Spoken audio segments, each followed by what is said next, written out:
Pavla Demitru. Ťažko sa budú hľadať slova po tomto zápase, najmä keď odchádzali ste so slzami v očiach. Ťažká rozlúčka s turnajem. Tak určite áno. Sami sme si to prehrali ako viesť 3-1 po dvoch tretinách a hrať v takom štýle. Ako my nemôžeme byť vylúčovaní. Ako musíme byť hrdí sami na seba, čo sme tu dokázali na tomto turnaji, tak ako to sa nedá opísať. Ako sami si prehrať takýto zápas o medaily, tak to je neuveriteľné.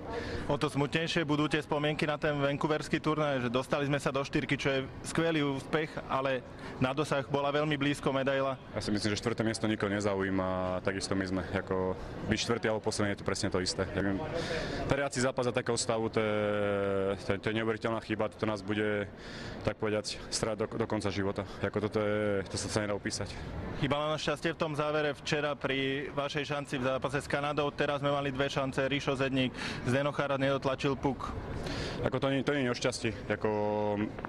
Ako včera Kanada hrala veľmi dobre a ako my sme sa tam do toho zápasu vrátili, ale to bola náhoda. Ale dneska sme hrali 3-1, ísť do takého zápasu, ubrániť to a potom robíme takéto chyby a stále byť vylúčovaní.